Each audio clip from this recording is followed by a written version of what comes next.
We are live. This is our first live podcast episode. What's up, John? What's going on, man? Not God, too.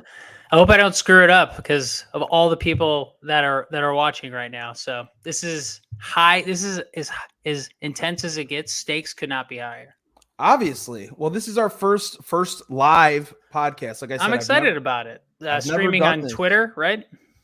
We are. That's what I'm checking right now, making sure it is tweeted out, and it has been. You can see our little faces on there. Sweet, dude.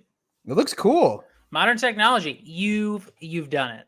I think we should just take this hour to talk about this achievement and how you were able to stream it on Twitter, which I know was a bit of a Passion project. A passion project and difficulty. Let's just talk about how awesome you are at multimedia and modern media in 2022. It does feel good when you accomplish something that you've been trying to do. So yeah, we're live on YouTube now and on Twitter, and I can see myself on there watching myself. That looks so freaking cool. It's like you created a celebrity, which is you. It's pretty crazy. You're creating your own celebrity, which I guess is what we're trying to do here. John, I told you your journey as a baseball content creator started the other day when you got an important following. Remember that? It's begun. It was very exciting. The first person who followed me, that was over like 20,000 followers. So it was a big deal. Pretty exciting. Guys, this is, like I said, first episode live on Twitter. We're already getting comments. Ryan Conrad, love your skits. Appreciate it, Ryan. Look at that. Guy's in a suit. Appreciate it, especially the how many beers sketch. Yes, that was popular. But you know what, Ryan? We got more stuff, even funnier stuff, better stuff. We are covering baseball. We cover sports. This is my buddy, John LaLoggia. This is our podcast, Lost in the Shuffle. For everybody that is new here, want to give a shout out to BetUS. BetUS, you can see the logo in the bottom left-hand corner. They are so kindly to sponsor our brand, Sheffield Shuffler. So if you go to our, what is it called? Linktree. Go to our Linktree. In there, it says sign up, BetUS. And they got all these promotions that you can, you get put down $125, get $125 free, that kind of thing. So they have a ton of promotions that you could take advantage of. BetUS, that's where I do my sports gambling. Also, Odds Jam. Just started a partnership with Odds Jam as well. I'm going to be promoting some of their stuff on TikTok, so keep a look out for that. If you like sports stuff, if you like betting, Odds Jam is going to be included in that. So give a shout out to two of our sponsors. We made it, dude. Sponsored skaters, dude. I thought we were soul skaters, John. We skate for fun. Do you remember Brink, the Disney Channel original movie? That's what I just insinuated. I said I thought we were going to be soul skaters. We skate for fun. I want to do a podcast only on Disney Channel original movies. Horse Sense. Don't Look Under the Bed. Johnny Tsunami. What was that one with Tyra Banks? Halloween Town. Marnie. Supermodel. Or something. It was something, yeah. What was the one, The Other Me, with the youngest brother? The Lawrence brother, Andy Lawrence. Remember The Other Me? Where he's like creates a science experiment of himself and he goes to school and he does a really cool dance on top of the lunch table. It's a clone. Yeah. The clone. Smart House. Pat. Incredible. They should do a remake of Smart House. That was great. Luck of the Irish. Ryan Merriman. Yeah. It's amazing what the kind of stuff my brain will remember. But yeah, Luck of the Irish, where he played basketball, right? And then he turned into a leprechaun. Yep. Or yeah, he was turning into a leprechaun. Also, can you imagine these pitches, like going into Disney and be like, hear me out. Okay. It's a basketball player, but he turns into a leprechaun. And Disney's like, stop drilling, you've hit oil. This is gold. How about the twin ones? How easy was it to get a Disney Channel original movie made in the 2000s? Like the easiest thing ever? Yeah. My favorite is still Under Wraps. What's Under Wraps? The mummy. The guy's a mummy and he has to hide the mummy who's his friend. He wakes up in the sarcophagus. All right. I'm 2 years older than you, so that might have been after my time. No, it was still in there. Guaranteed. Guaranteed. Dude, I hope they bring back back inline skating and make it cool again. There's been a skateboarding resurgence. I've noticed Has there? a little bit. Yeah. I remember those soap shoes, the ones with the little hole like cutouts in the bottom. Did you ever have soap? Did you ever have Airwalks or Vans? Probably. I thought the cool kid like Airwalks. in the 90s it was the rage, and I really wanted a pair. And we were strictly a Nike family. Like my dad didn't understand anything else but athletic shoes. So I was just like, oh, I can't be one of the cool kids because I'll never get Airwalks or Vans and be like a cool kid. So right. I was relegated to Nikes. That's why you were never a cool kid. That's big. And if I had the shoes, obviously I would have been super popular. But I just, I chose not to. And, obviously it makes total sense, which is what we're doing now. Makes sense, John. John, what are we covering today? A lot of stuff. Obviously, thank God the lockout's over. Therefore, we've had a ton of transactions. So just today, Andrelton Simmons to the Cubs. Big one, obviously, yesterday or the day before, Matt Olson to the Braves. White Sox infielder Josh Harrison signed officially for a 5.5 one-year deal with the Sox. Rumors Schwarber might go to the Blue Jays, possibly. But that's a good fit. And then obviously Donaldson to the Yankees yesterday, Gary Sanchez to the Twins. How happy are the Yankees? More specifically, how happy are the Yankees pitchers that they don't have to throw to Gary Sanchez anymore and have 9 pass balls every start? Like, he was atrocious defensively. Yes, he hits you 30 bombs, but I think he wore out his welcome in New York. And I think they might have liked him as a person, but I think they were happy to see him go. Also, Brian Cashman in the front office had talked about he was going to come to spring training in shape every year. And every year, I feel like he not only did he not lose weight, I feel like he gained a few pounds. Yeah, he definitely lost or wore out his welcome. Yankees were slow with him, like you said, just coming out of the box behind the plate. And like you said, he wore out his welcome for sure. Did you see the photo that I shared of the Yankees' new catcher, Revort? No. Dude is jacked, dude. Dude is jacked. Speaking of photos, can you share the tweet that I sent you of Eloy Jimenez showing up? Yeah, where did you send that? I found it on Twitter. I will text it to you. I texted it to you. I'll share it to you on Twitter. So this was by Dan Ryan at Ryan 35th. And the highway. Exactly. Do you want me to just tag you in it? Yeah, sure. All right. And basically, long story short, Eloy Jimenez showed up to camp, and apparently he ate Hawk Harrelson because he's like 3 times the size is what he was last year. Got a big body. This is the dude that I'm talking about. And the tweet says, I know Eloy doesn't want to DH, but which brings me to another hilarious point. In a previous podcast, so I'm located in Chicago. Steve Stone is the analyst for the White Sox TV broadcast, former Sox or Cubs pitcher too.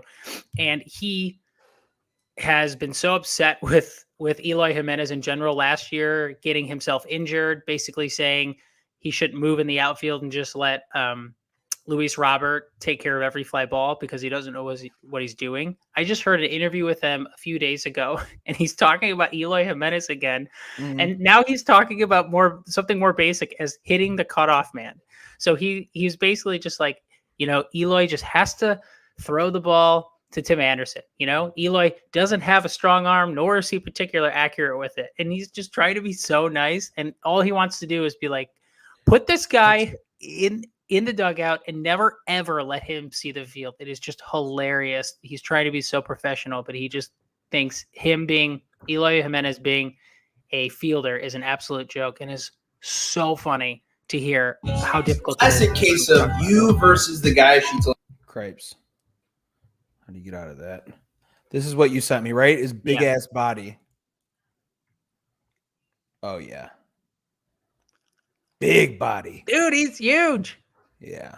I could probably zoom in on this too. And I'm sure he walked into camp and being like, I'm in the best shape of my life. I mean, yeah. Did he, what is that, 50 pounds at least? Yeah. I mean, that's Dude. chesty. Yeah, he's looking chesty. Now, we're saying this now, but if he's dropping 450, 500-foot home runs, all right. But that Now, I doesn't don't look know- like a left fielder, right? Yeah, I don't know how he's going to do out there. Yeah. I don't know how he was doing before that. Here's my question. Why don't they just let him DH? Why have we continued with this charade of him pretending to play in the outfield? I don't get it. I don't understand why they just won't DH him. This was so obvious. I can't believe we're still talking about it. Who do they have DHing right now? What happened to your mean Mercedes? Is he ever coming back? Dude, he retired, remember? And then he came back. Oh, that's right. Remember he had dude, he was going to be like the rookie of the year. What was his nickname again? The Yerminator? The Yerminator. Yeah. He was like as hot as can be in April. Just like hitting everything. And then he really fell off, and then he hit a 3-1 home run. Yes. And people didn't like that, especially Tony La Russa. Oh, and God. then he got sent down to AAA, AA, whatever it was, and that was it. He said he wanted to retire. I think he was going through some stuff mentally, maybe. I don't know. Yeah. Well, what I want to talk about is this. So we talked about Kyle Schwarber being rumored to go to the Blue Jays. I think that might be a perfect fit, especially with that lineup, which is predominantly right-handed. And I think he would be he's obviously a great clubhouse fit. He really enhances your culture. And I think he's becoming a more disciplined hitter. I think he's actually getting better with his bat, obviously limited defensively, but now with the universal DH, it really doesn't matter. What do you think about him on the Jays? Schwarber? Yeah. Oh, I think it's a great move. Their offense, obviously, I think they have one of the best starting rotations in the bigs. I talked about it. I think it was on Daily Dingers, the show that we have Monday, Wednesday, Friday. They have some of the best starting pitching. They got Jose Barrios. Then they got Kikuchi. Alek Manoah, I think, is going to have a breakout season. Agreed. He was very good. He was very good. I think he's going to have some more success this year to the point where he's going to be a very good standout pitcher. And I'm just trying to pull up their roster here. But, I mean, a big left-handed bat, who's not going to take that, right? Totally, yeah. And while you pull that up, I wanted to talk about, so obviously Matt Olson goes to the Braves. All right. So obviously that means they're not going to retain Freddie Freeman. GM Alex Anthopoulos was interviewed today about it or yesterday. And he was like, people were like, well, we don't know if they're not going to retain him, but he had tears in his eyes and he was like choking up. So obviously Freddie Freeman's gone. So the question is, and I think I'm going to limit it to two teams because I think this is the two viable options, Yankee or Dodgers. I have thoughts on this. Where do you think he lands? I think as far as money is concerned, I think he's going to get money from either team, though. They both can pay him. Who's more willing to pay him? The Dodgers. The Yankees are cheap. That's what I was going to say. I said in regards to money, where I think he's going to get the most money is going to be from LA. Yeah. How pissed must you be as a Yankee fan to be like, why we have unlimited amount of money? Why are we not spending it? That would drive me insane if I was a Yankee fan. Well, as far as I understood the shortstop move where they didn't want to pursue Correa as hard because Anthony Volpe is a young shortstop in their farm system, and he is going to be their shortstop of the future. So that's why they went and got Isaiah Kiner-Falefa as a stopgap shortstop. So they're going to use him as a stopgap shortstop, move Gleyber Torres to second base, where I think he's more comfortable defensively, and pursue Freddie Freeman.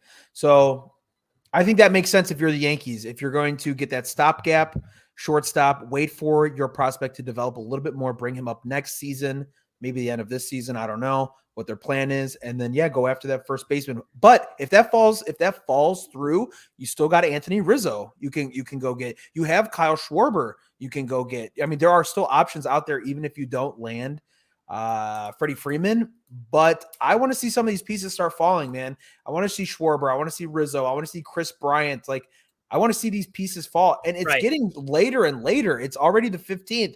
Games start pretty soon. Like, what are we doing here? I know. So top free agents still out there: Correa, Freeman, Trevor Story, Bryant, Castellanos, Carlos Rodon obviously went to the Giants, Anthony Rizzo, Kenley Jansen, Greinke. And I've been watching the Reds fire sale. So this year, the Reds offseason, this is Ken Rosenthal reported this. So they lost Wade Miley on waivers to the Cubs. They saved $10 million. Trade Sonny Gray to the Twins. That's another transaction for 2 prospects, save $10 million. And then they trade Jesse Winker and a Eugenio Suarez, who I think is awesome. We've talked about how great he is and how underrated he's been the last couple of years. I gave you that stat on the most home runs since 2018. That's crazy. I was shocked. I couldn't believe it. But yeah, so the Reds are obviously big sellers. The Mariners, acquire Eugenio Suarez. So obviously that's a big one. So and there's been rumors that Hader could move from the Brewers. So that's every season though. He actually made a TikTok about that. About something funny. He made a TikTok. It was this trend. I don't know if you've seen it. Did you see about the faces in the sky? Yes. It's like butterflies flying high, reading rainbow. And it's like when your name is involved in trade rumors every year, but you still never get traded. So he put that out because he's always involved in that, but never gets traded. Dude. Cool. I wanted to share this with you, John. I'll keep going.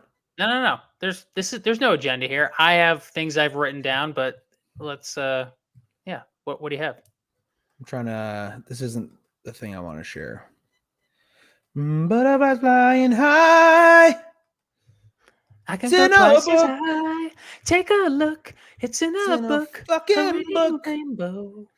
This is it. Seattle. We just touched on it. The Mariners depth chart. Nasty, dude. I mean, I think this is highly underrated. We just mentioned. I've mentioned Ty France is good, and obviously Robbie Ray is a stud. That's actually not bad. I mean, check out this starting lineup. So Tom Murphy catching. He had a couple good games last year. Like you said, we mentioned Ty France. Adam Frazier, who had an awesome season last year, just went to the Mariners. JP Crawford is an up-and-coming shortstop. Kelenic, young dude. Haniger's awesome. And then Lewis, who was Kyle Lewis, breakout star last year. He was incredible. I think that's an underrated team right there in the West.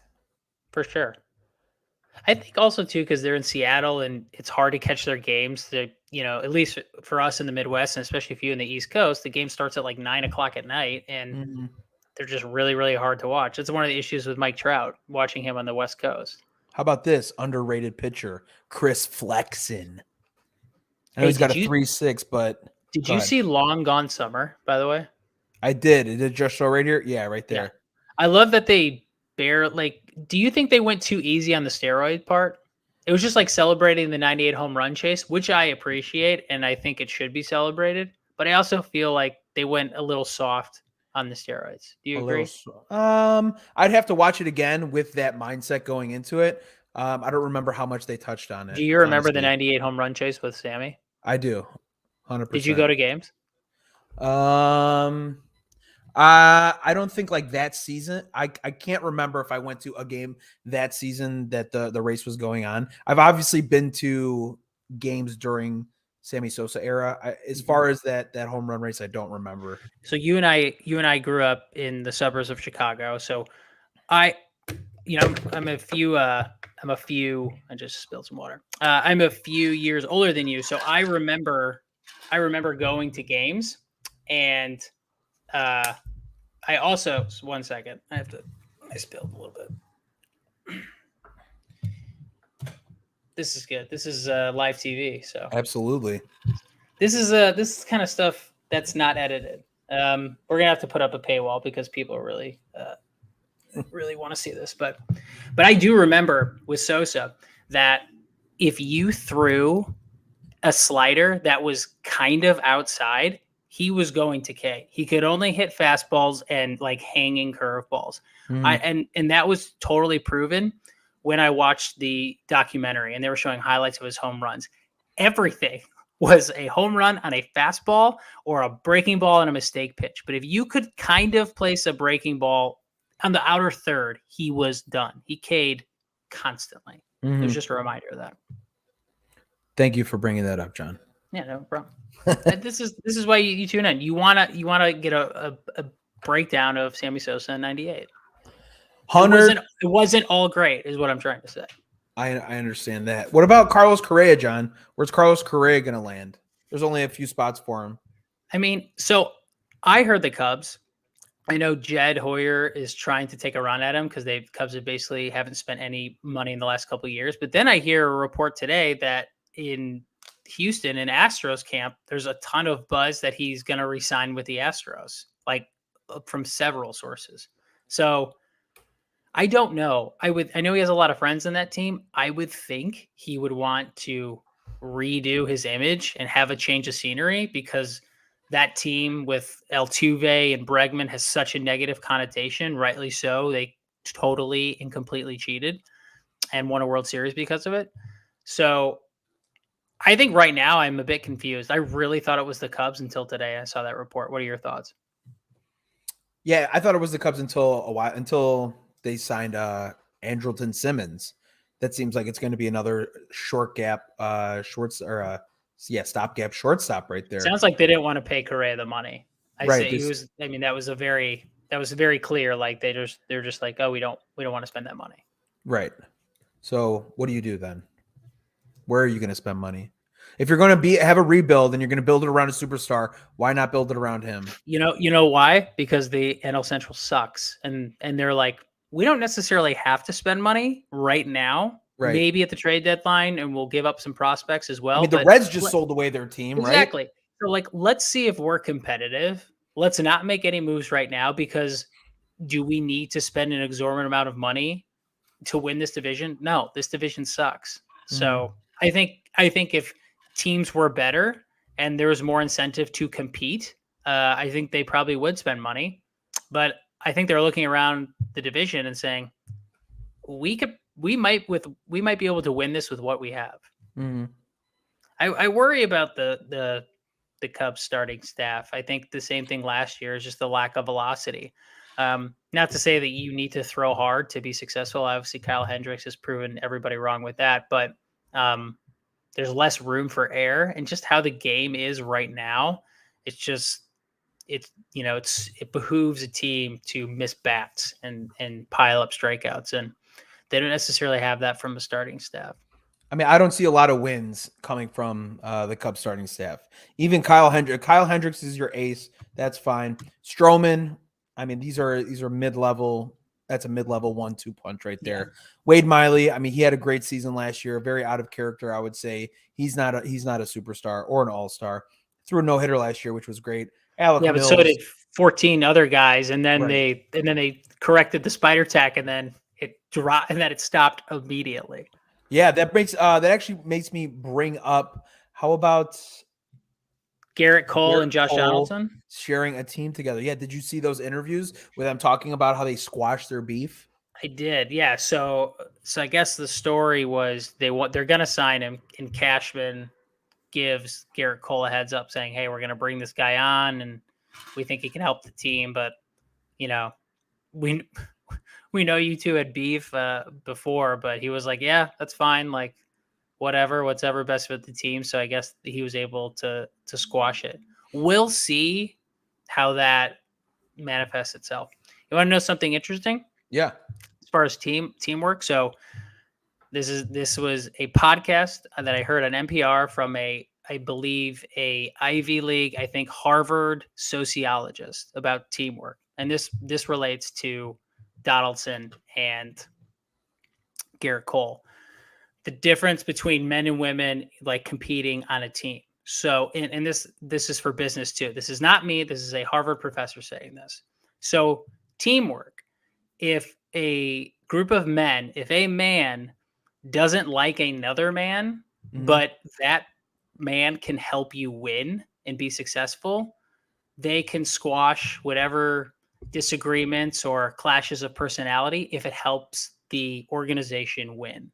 So men will forgive someone who they don't like if they help the team and them be successful. Women are the complete opposite. if a woman doesn't like another woman, it doesn't even matter if it helps the team. They don't care and they don't want to work with them, or there's a lot more friction. Mhm.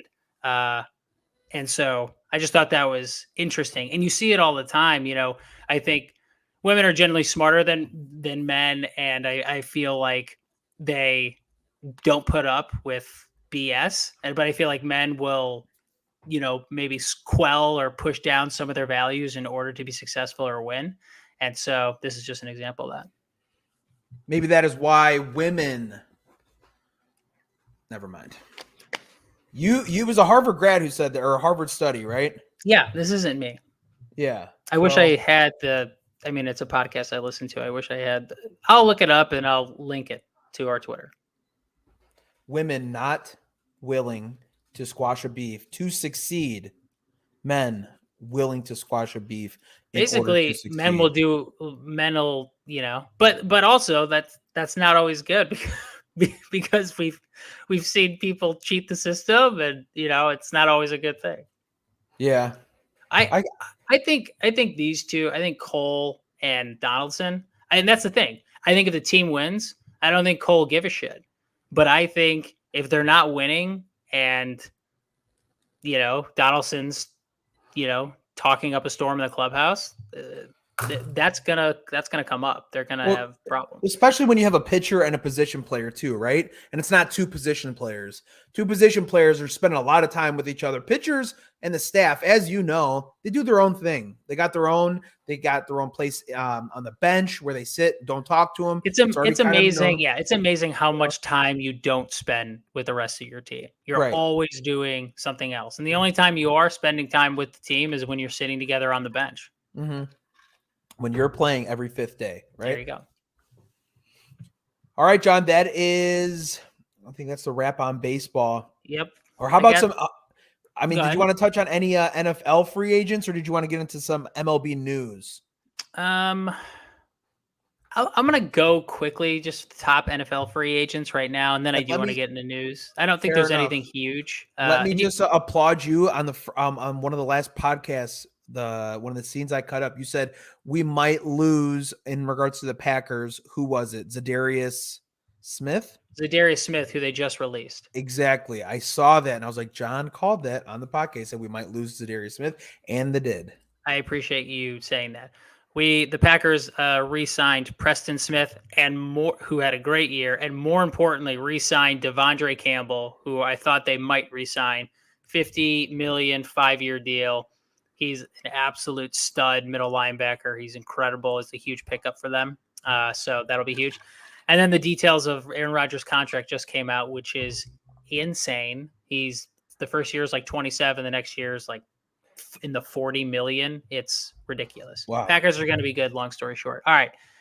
Free agents: Odell Beckham Jr., Allen Robinson, Juju Smith-Schuster, Will Fuller, Von Miller, Chandler Jones, Marcus Mariota. How is this guy still in the league? Jameis Winston, same question. Stephon Gilmore, Teron Matthew. So just a couple of names free agents that are still out there. So MLB news. Pete Alonso's car flipped over 3 times. And not only is he alive, he's fine. I think that's great news. And some other news that I wanted to chat with you about. So Fernando Tatis out 3 months, I believe, with a fractured wrist because he had a motorcycle crash. And when he was interviewed about it, they were asked him, "Hey, when did you crash?" And he was like, which one? Like, which crash? So obviously he's been doing this for a while. This brings us to the dumbest injuries in sports. And I'm going to go through some of the dumbest injuries in sports. But before I get into it, I want to ask you a question, Pete. And the question is this. A lot of times in contracts, there are certain things people like to ride ATVs and whatever they like to do in their personal life. Do you think it was in his contract that said, if you get injured in a non-baseball injury or doing a non-baseball activity, we won't pay your salary? So my question is, when he's out for these 3 months, is he getting paid by the Padres? I would assume so. Think so? I don't know the stipulations of the contract. I think that I would be so pissed if I'm AJ Preller. I'm like, we're gonna pay this guy. What is he making? $340 million over 10 years, and we have to pay him because something like that. Yeah, it's ridiculous. Or a 13-year contract, I think. The 13. But yeah, I think those issues come up when something like this reveals itself. I don't think Madison Bumgarner had that in his contract until he, was roping cattle on horses, or when he was BMX biking. I don't know how much maybe they do. Maybe they know about their extracurricular activities before they get signed, and that all that language gets put into a contract. But I would just imagine that comes out after an incident like that happens. I don't know. Maybe I'm wrong. That's possible. All right, let's get into, thanks to, per Bleacher Report, I want to get into the 50 dumbest injuries in sports history. Obviously, I'm not going to go through all 50, but I'd like to go over a couple. Number 6 on the list, John Smoltz irons his shirt while wearing it. So apparently he didn't want to have a wrinkled shirt. So once in the 1990 season, Smoltz reportedly decided to save some time by ironing his shirt while he was wearing it, and he burned himself really, really bad. How many of these are true, you think? I think these are true. I'm saying how many of these are actually what the player said happened? Well, this brings me back to my question. You would lie because if you told them the truth, you wouldn't get paid for being hurt while you're on the IL. Right. You know what I mean? There were things like that. Corey Crawford broke his ankle at a concert one time. You know what I mean? Hunter Pence walks into a sliding door. Mm-hmm. So how many of these are you sober for? How many are actually drunk? Did that actually really happen? Because like you said, if that is in their contract, you have to come up with an alibi that's like proves, hey, no, I wasn't doing those things I wasn't supposed to be doing. Yeah. Steve Sparks, an old Padres pitcher, tried to rip a phone book in half in 1994 during spring training, and he dislocated his shoulder and then kind of putted around the minors for a few years before he turned into, of course, a knuckleball pitcher. Oh, I thought you were going to say before he turned into Bubba Sparks. Bubba Sparks. Oh, dude. booty, rock there. Oh, man. My favorite is Lance Briggs, who my dog is named after, Briggs, when he flipped his Lambo on the highway and just ran away. Oh, and then he just walked away. I remember that. And then he said his car was stolen. I'm like, that's right. Well. Number 1 on the 50th dumbest injuries in sports.